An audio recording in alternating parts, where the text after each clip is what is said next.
تو میں آپ ایک انسان ہوں, میرا یہ حق ہے کہ میں جو مجھے تکلیف ہوئی ہے, اور میں سچ بتاؤں کہ مجھے اس کی تکلیف بھی ہوئی ہے اس رزلٹ کی.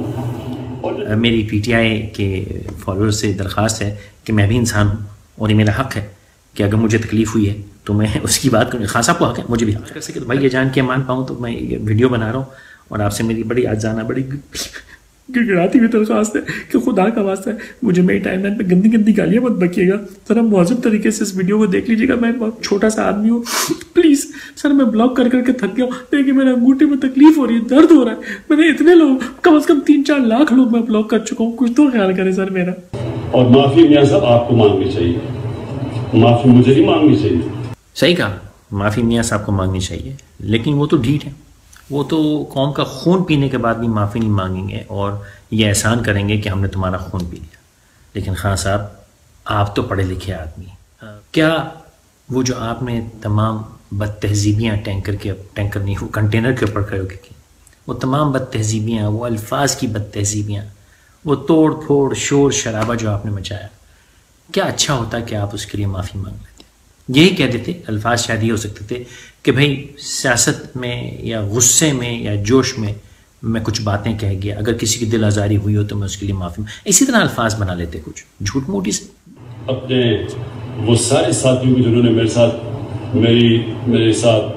میری حوصلہ افزائی کی, میری مدد کی, میں اس لیے ان کا شکر گزار ہوں. آپ نہیں سمجھتے کہ اب وقت آ گیا ہے کہ ان الیکٹیبلز کو جو آپ کے دائیں بائیں بیٹھے ہیں ان سے جان چھڑائیے, ایک نئی جماعت تشکیل کیجیے, نئے لوگوں کو لائیے, سمجھدار لوگوں کو لائیے, نوجوان لوگوں کو لائیے. اور میرا اپنا خیال یہ ہے کہ ان کے سیدھے ہاتھ پہ جو وہ بیٹھے ہوئے ہیں وہ بڑے ماہر پولیٹیشینز ہیں, وہ چاہتے ہیں کہ الیکشن ہو, وہ سمجھتے ہیں کہ وہ جیتیں گے اور شاید واقعی جیتیں, اور وہ چیف منسٹر ایک بننا چاہتا ہے, ایک پتہ نہیں پرائم منسٹر بننا چاہتا ہے, پتہ نہیں. ہم جائیں گے اسمبلی, لیکن میرا جانا یہ ڈپینڈ کرتا ہے جو حالات ہے میرا, میں جاؤں گا اسمبلی میں کہ فیصلہ کروں گا جب جانا. ہاں صاحب جہاں تک اسمبلی میں جانے کا معاملہ ہے, میرا خیال ہے کہ ہار جیت اپنی جگہ ہے, لیکن آپ ذاتی طور پہ ایک ایم این اے ہیں, آپ کو لوگوں نے چنا ہے, اسمبلی میں بھیجا ہے, تو جہاں تک میرا خیال ہے, میری ادنا سی رائے ہے کہ یہ آپ پہ فرض ہے, لازم ہے کہ آپ اسمبلی میں جائیں, ہر سیشن میں جائیں,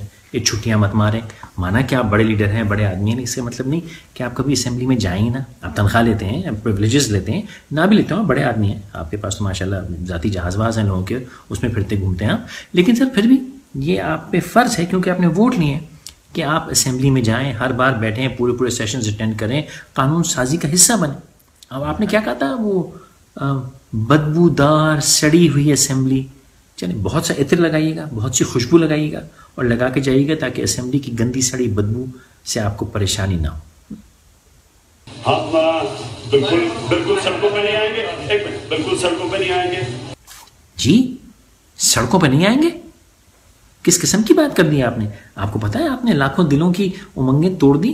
مطلب اگر آپ سڑکوں پہ نہیں جائیں گے, آپ دھرنے نہیں کریں گے, آپ کنٹینر پہ کھڑے کوئی شور شرابہ نہیں کریں گے, تو باقی کے 2.5-3 سال ہم گزاریں گے کیسے صاحب؟ مطلب ہمیں کو انٹرٹینمنٹ بھی تو چاہیے.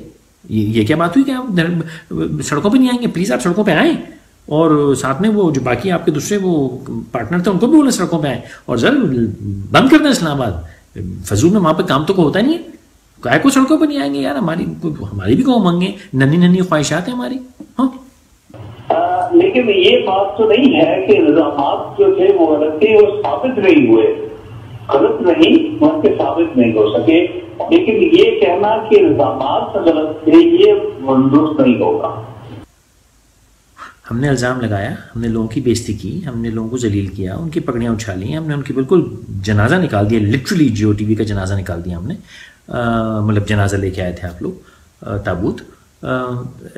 لیکن آپ وہ الزامات ثابت نہیں کر سکے. لیکن وہ الزامات سچے ہیں, لیکن آپ ثابت نہیں کر سکے. تو اگر کوئی چیز آپ ثابت نہ کر سکیں تو وہ سچی کیسے ہوتی ہے؟ یعنی آپ کے دل میں ہیں وہ الزامات کہ وہ اچھا آپ کے دل میں سچے ہیں, ویسے ہی کہ بہت سے اکثر سمجھدار لوگوں کے دل میں آپ کے خلاف کچھ باتیں, تو ہمیں بھی ثابت کرنے کی ضرورت نہیں, اور جس طرح آپ کو ثابت کرنے کی ضرورت نہیں. ایسے ہی ہے نا, کچھ کمپلیکیٹڈ سچویشن ہو گئی ہے. دیکھیے بات یہ سفارت چودھری, میرا تو ویو ہے کہ اس کا کوئی تعلق نہیں تھا. یہ خان صاحب کو کسی نے جو بھی تاثر دیا وہ میں درست نہیں سمجھتا. بھائی اگر اس غریب کا کوئی تعلق نہیں تھا تو آپ نے اس کا جو حشر نشر کیا ہے دنیا کے سامنے، یار ایک شخص کی آپ نے اتنی بےزتی کی ہے، اس سے ہی سوری کہہ لو بھائی. مطلب شفیع صاحب کا ان کا یقینی طور پہ کردار ہے اور کافی بڑا کردار ہے، لیکن افسوس یہ ہے کہ ہم اس کی وضاحت نہیں کر سکے جوڈیشل کمیشن کے سامنے. تو یہ میں نہیں مانتا کہ اس کا کردار نہیں تھا. یہ الگ بات ہے کہ ہم اس کو ایکسرسائز نہیں کر سکے. یہاں ہمارا فیلئر آیا ہے کہ ہم نے جن لوگوں پر جو چیز ثابت ہو سکتی تھی وہ ثابت نہیں کر پائے. غالباً یہ ہماری لیگل ٹیم کی کچھ کمزوریاں رہ گئی ہیں. تو ادروائز میں یہ نہیں مانتا کہ الزامات غلط تھے. جو الزام لگائے وہ ثابت نہیں کر سکے، جو ثابت ہو سکتی تھی وہ ہم نے ثابت نہیں کی، لیکن الزام سچے ہیں.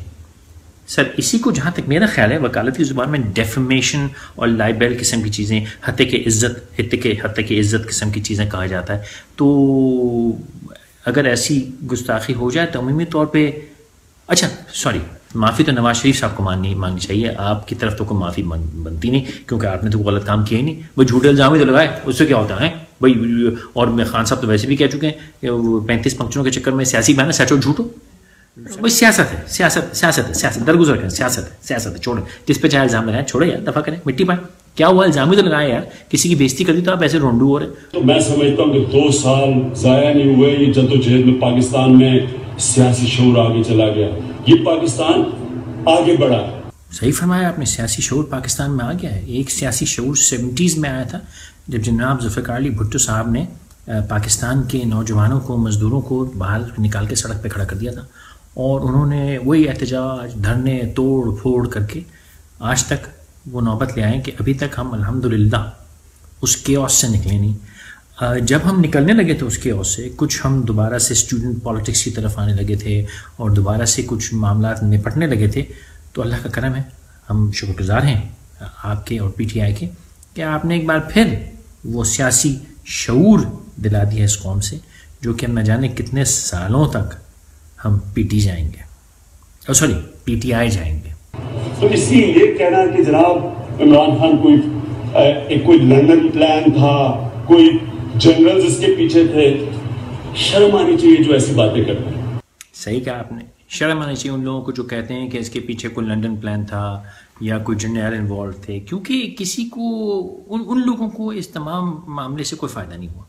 اور کن کو فائدہ ہوا، یہ ایک اچھی خاصی بحث ہے، کیونکہ آپ نے زرداری صاحب کے زمانے میں بھی ایک تحریک چلائی تھی جب آپ نے کراچی میں جلسے کیے اور بہت شور و غل ہوا. یہ وقت ہے جب کہ دنیا میں عرب سپرنگ ہو رہا تھا اور پاکستان میں ایک آس تھی کہ پاکستانی بھی اٹھ کھڑا ہوگا اور ان نالائق اور ناکارہ حکمرانوں سے اپنی جان چھڑا لے گا.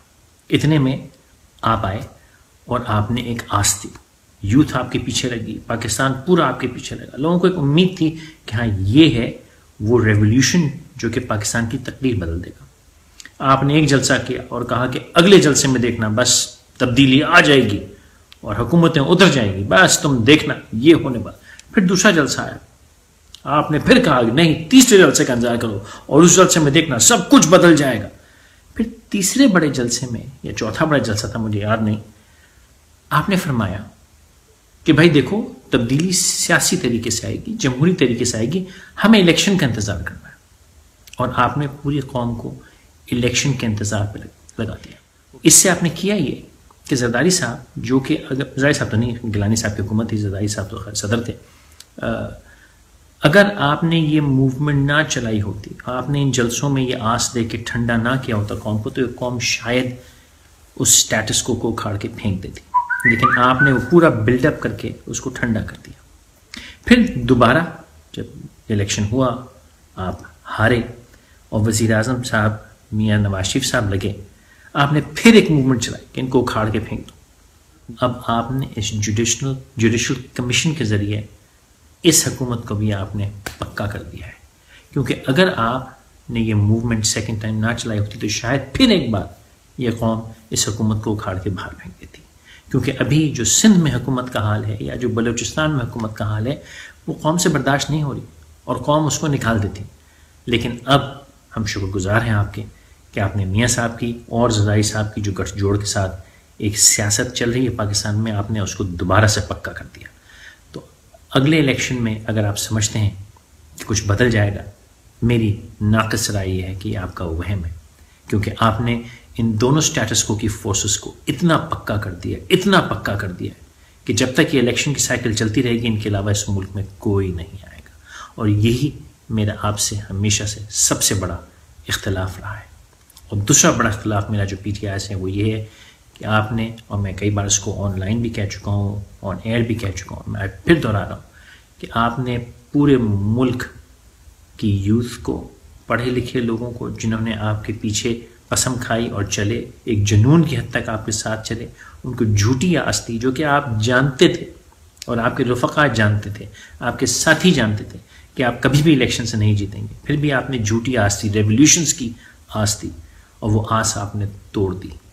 قوم کو یوں اٹھا لینا بڑا آسان ہوتا ہے، لیکن ایک بار قوم کی امید ٹوٹ جائے تو دوبارہ اٹھانا بڑا مشکل ہوتا ہے. انگریزی میں کہتے ہیں you cannot make a souffle rise twice. اس کے مطلب ہے کہ اب وہ لوگوں کو واپس نہیں لا سکتے سڑکوں پہ. اب جو ہے ان کو ایک پولیٹیشین بن کے یہ چیز نگل گیا ہے، ان کو سولو کرنا پڑتا ہے.